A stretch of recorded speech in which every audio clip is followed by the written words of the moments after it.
जीवन भर शरीर बेच करके ढेर सारा वैभव एकत्रित किया था। यौवन अवस्था की उतार अवस्था थी वैश्या की। गांव के बाहर महल था, बहुत सुंदर वाटिका पुष्पों की थी। तो एक संत मंडली जिनके साथ आचार्य चरण भी थे, वहां से निकली तो बोले आज रात्रि कोई पवित्र स्थान हो तो हमें बताओ जहां अपने ठाकुर विराजमान करें और वहां आरती पूजा करके भोग लगाएं, ठाकुर जी को विश्राम करें। तो कुछ उद्दंड लोग थे, उन्होंने कहा हाँ बहुत पवित्र स्थान है, वो जो बगीचा देख रहे हो ना वो परम पवित्र ही है, क्योंकि वहां वैश्या अपने मित्रों के साथ हास्य विलास ऐसे करती रहती थी। संत सरल चित्त, कहीं कोई संशय नहीं, विश्वास, गए वहां, जल छिड़का, सोहनी लगी, ठाकुर जी विराजमान हुए। बस थोड़ी ही देर में भोग लगने के बाद जब आरती हुई, संध्या आरती, तो शंख घंटानाद, वैश्या ने सुना कि मेरे बगीचे में शंख घंटानाद कहां से, मैं तो नीच आचरण कर दृष्टि डाली तो एक से एक परमहंस महात्मा सब, ओहो मुझ अभागिनी के भाग्य खुल गए, ये भगवत प्रेमी महात्मा कहां से आ गए। अभी तक तो कौओं जैसी चेष्टा करने वाले लोगों का संग ये हंस कैसे आ गए हमारे बगीचे में। आज मेरे ऊपर भगवान की विशेष कृपा, अहेतुकी कृपा, क्योंकि मेरे कोई ऐसे आचरण नहीं जिससे भगवान प्रसन्न हो, क्योंकि बिना भगवान के प्रसन्न हुए ऐसे महापुरुषों का दर्शन कैसे हो सकता है। गई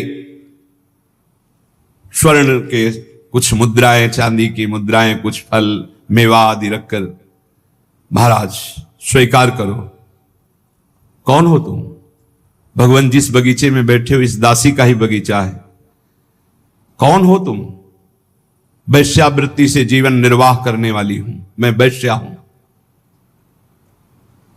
कहा बेटा कोई बात नहीं, भगवान के तो सब संतानें हैं, कोई बात नहीं, पर हम लोग तुम्हारा ये फल, ये धन, ये भोग सामग्री नहीं पा सकते, शास्त्र मर्यादा है।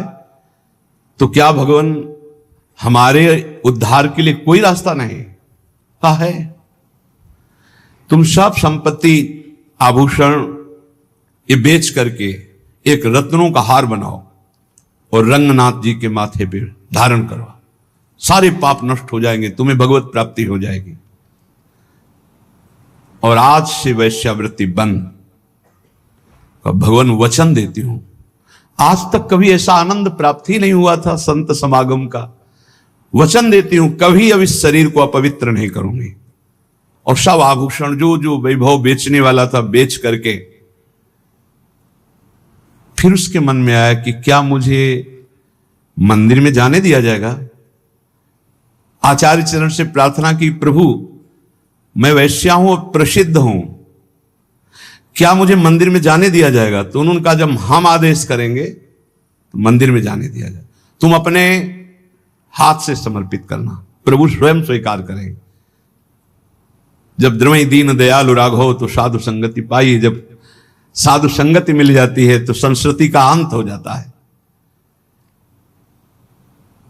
सबको आश्चर्यचकित था, इतनी नीच आचरण करने वाली अपने हाथ से कैसे भगवान के मस्तक पर, मुकुट पर। आचार्य चरण ने कहा जब तैयार हो गया मुकुट, चलो।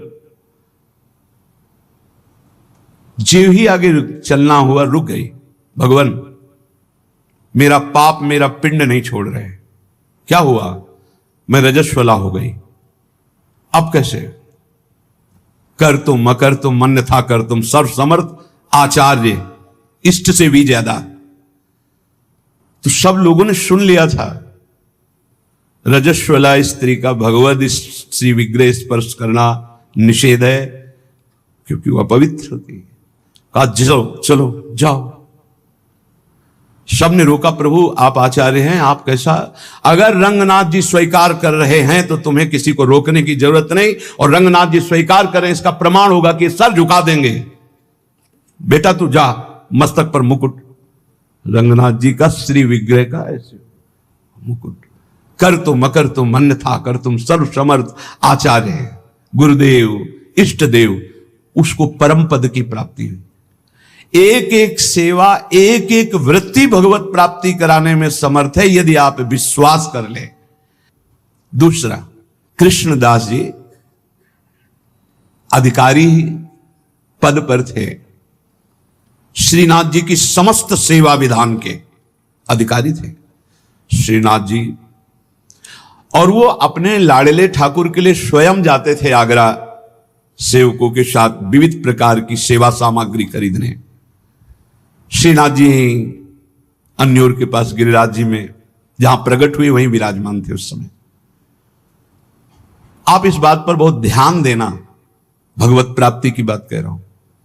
वहां गए तो सैकड़ों लोग घेरे हुए थे, तो सोचा क्या हो रहा है देखें।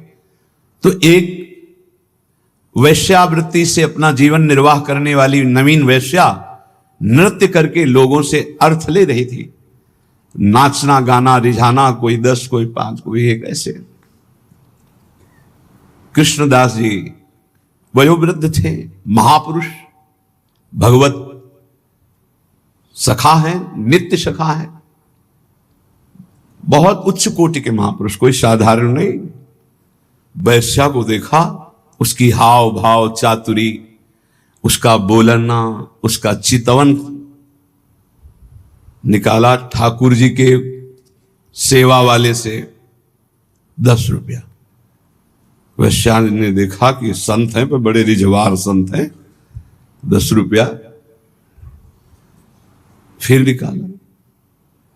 अब वैश्या की तो दृष्टि उन्हीं पे जम गई। 2-3 बार नजदीक आए, उनका 1000 मुद्राएं देंगे। अरे उनका मालिक आदेश करो, कहां है? बोले पूरे परिकर सहित जहां हमारा विश्राम स्थल वहां, अब तुम केवल हमें दिखाओ। 1000 मुद्रा में तो पूरे परिकर सहित गान बजा नृत्य देखा। ठीक है, उनके परिकर से कहा कि 1000 मुद्राएं सब आपस में बांट लो, और वैश्या से कहा मेरे बादशाह के सामने तुम्हें नाचना है, तुम जितनी संपत्ति कहोगे उतनी दे, केवल नाचना है। उनका हमारा तो जीवन कृतार्थ हो गया। आप कौन हो? काम बोले कुछ परिचय नहीं, बस मेरे साथ चलना है, और ये तुम्हारे परिकर का कोई नहीं चलेगा। इनको जितना कहो हम अर्थ दे दें, जिनसे इनका जीवन निर्वाह होगा, और तुम हमारे साथ चलो। ऐसा ही वो अधिकारी थे, खूब वैभव था। अब तो पूरे गिरिराज जी में, ब्रज में फैल गया कि बुढ़ापा बुद्धि बदल रही है। भाई देखो माया का प्रताप। कृष्णदास जी अधिकारी एक नवीन अवस्था की वैश्या आगरा से लाए हैं भाई, लेकिन संतों का उद्देश्य जो होता है वो कोई बिरला ही जान पाता है। अपनी कुटिया के बगल में एक झोपड़ी बनवाई, विराजे है, और ब्रज के समस्त महान कुंडों का स्नान करवाया। फिर सुंदर पद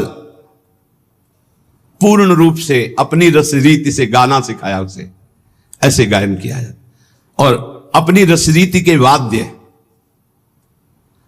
एक दिन कहा चलो आज अपने बादशाह के सामने हम पेश करते हैं, तुमको वैसे ही पेश होना है जैसे बादशाह के सामने पेश हुआ जाता है। अगर मेरे साहब रीझ गए तो जन्म जन्म की बिगड़ी तेरी बन जाएगी।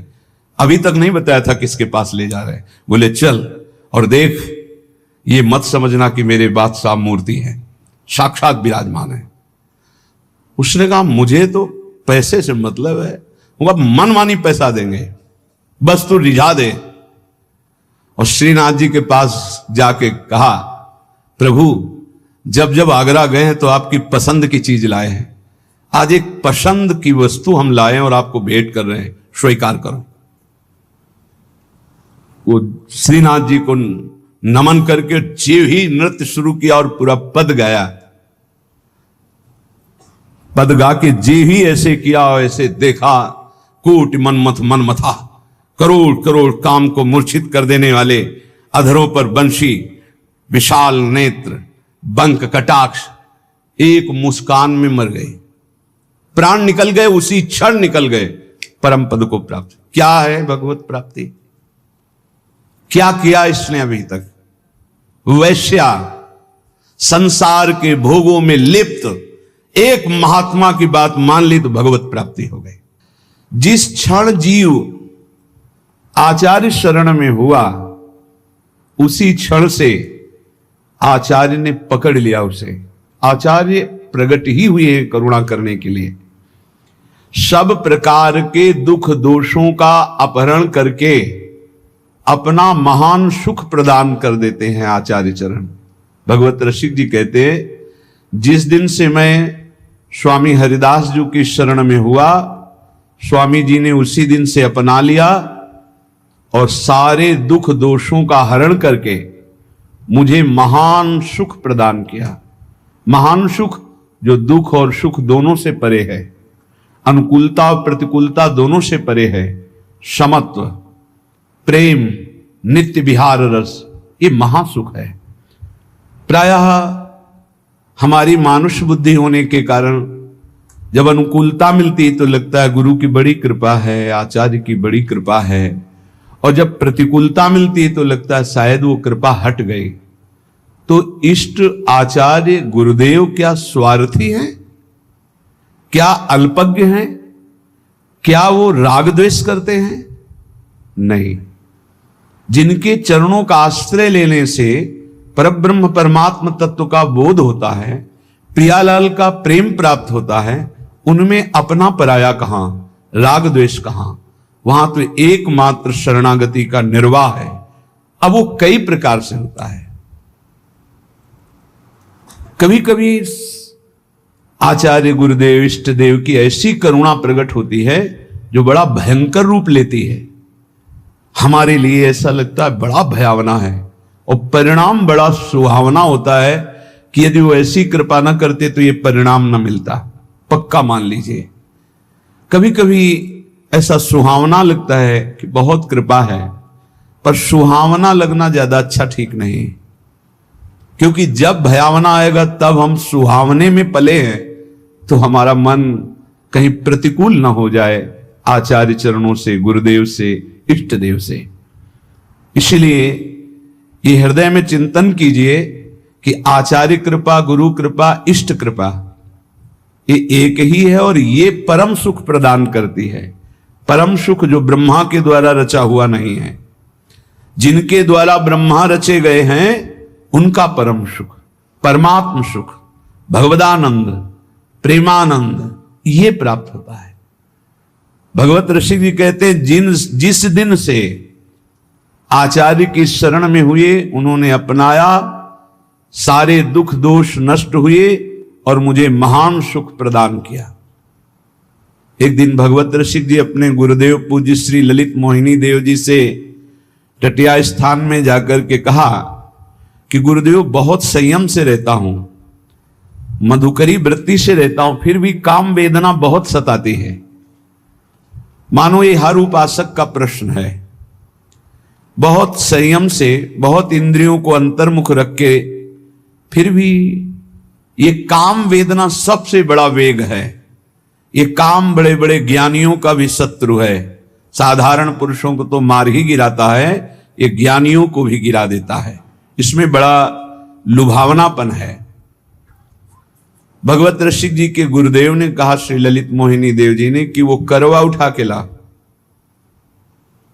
उसमें पानी भरा, थोड़ी देर में उसमें तेल उतराने लगा। कहा देखो पहले इसमें तेल नहीं दिखाई दे रहा था, कुछ दिन पहले इसमें तेल रखा गया था, सुखाने पर ऐसा लगा तेल खत्म हो गया है, लेकिन पानी डाला तो उसमें ऊपर चिकनाहट दिखाने लगी। देखो ऐसे ही थोड़ी दिन साधना करने पर, तप के द्वारा सुखाने पर ऐसा लगता है काम वेदना नष्ट हो गई, लेकिन जहां काम का संयोग होता है फिर दिखाई देने लगता है।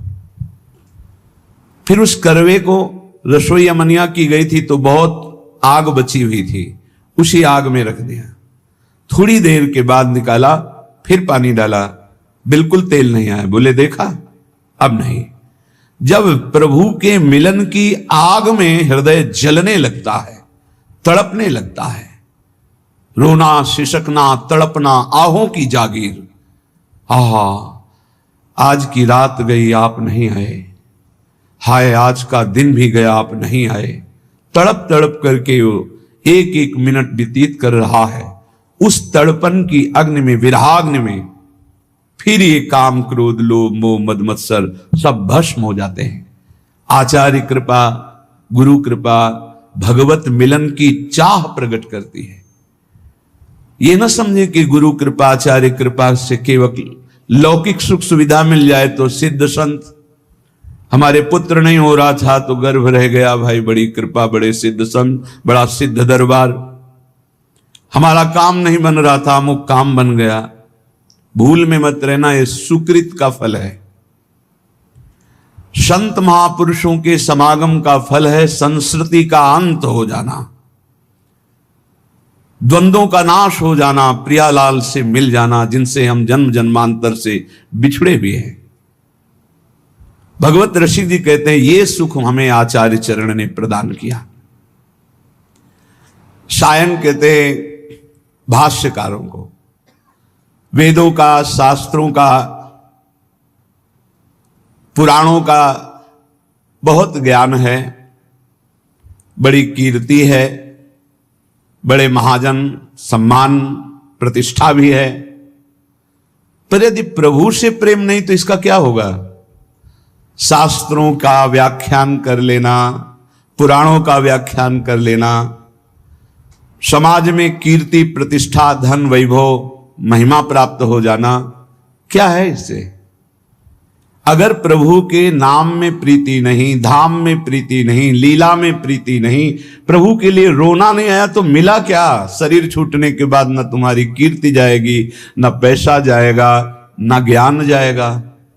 ज्ञान वही जागृत होता है जो भगवत अनुराग में या आत्म प्रीति में, और ये सब भूल जाता है, पढ़ा लिखा ज्ञान भूल जाता है। जैसे गर्भ में भी तो ज्ञान हुआ था, भगवान ने हमें ज्ञान दिया था, हे नाथ अब की बार मां के गर्भ से बाहर करो, बाहर निकलकर इतना तप पूर्वक भजन करूंगा कि दोबारा किसी मां के गर्भ में ना आऊं। लेकिन जब बाहर आए कहां कहां कहां भूल गया वो ज्ञान, फिर लग गए मैं और मोर तोर तय माया, जही बस कीन्हे जीव निकाया, भूमि परत भा ढावर पानी, तिम जीव ही माया लपटा। फिर भूल गए। ज्ञान किस काम का? जो विस्मरण करा दे। शुद्ध ज्ञान बोध है, शुद्ध ज्ञान भगवत प्रेम है। जोग कुजोग ज्ञान अज्ञानु, जहां नहीं राम प्रेम पर धानु। भगवत ऋषि जी कह रहे हैं बड़े बड़े शास्त्रों का ज्ञान होना, पुराणों का ज्ञान होना, मान प्रतिष्ठा मिलना, वैभव होना, ये सब है, भगवत प्रीति नहीं है, भगवान के लिए रोना नहीं आया, निरंतर स्मृति नहीं है, तो जीवन का कोई विशेष लाभ नहीं। प्रिया प्रीतम के अनन्य भाव में जो डूबे हुए रसिकाचार्य महाजन हैं, इनकी शरणागति मात्र किशोरी जी के चरणों में प्रेम प्रदान करती है। पर शरणागति होती मन से, वचन से, कर्म से, स्वयं से। हमारे कर्म प्रिया प्रीतम के लिए, हमारा मन प्रिया प्रीतम में लगे, हमारी वाणी प्रिया प्रीतम का नाम जप करे, गुण कीर्तन पद कीर्तन करे, तो स्वयं में अनुभूति होने लगेगी कि मैं श्यामाजू का हूं, मैं प्रिया प्रीतम का हूं। बोले बड़े बड़े योगियों का पवित्र किया हुआ सूक्ष्म मन भी जिस नित्य विहार रस में, अर्थात श्यामा श्याम की प्रेम केली में प्रवेश नहीं कर पाता, वहां स्वामी जी महाराज की कृपा से हमारा प्रवेश हो गया। भगवत ऋषि की कहते हैं। इसलिए हम रसिक चक्र चूड़ामणि श्री स्वामी श्री हरदास जी के चरणों की शरण में हूं, क्योंकि इनकी शरण में आने में वो सुख मिला जो कहीं किसी साधन में नहीं है। उपासक यदि आचार्य शरणागत हो गया है तो फिर अन्य किसी उपासना या किसी अन्य देवी देवता का आश्रय किसी भी प्रलोभन से न ले, तो सर्वस्व की प्राप्ति आचार्य कृपा से ही हो जाती है।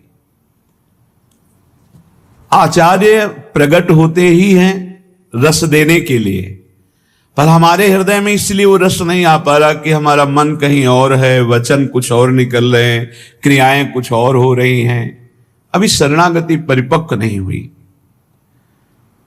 श्रीपाद प्रबोधानंद जी देखो इसी शरणागति की प्राप्ति होने पर कह रहे हैं धन्योस्मि, मैं धन्य हो गया, जैसे भगवत ऋषि जी कह रहे, मैं धन्य हो गया। बोले मेरी शरणागति पूर्ण हुई कि नहीं ये कौन बताएगा? आपकी छाती बताएगी। धन्योस्मि, मैं धन्य हो गया। कैसे तुम्हें बताएं?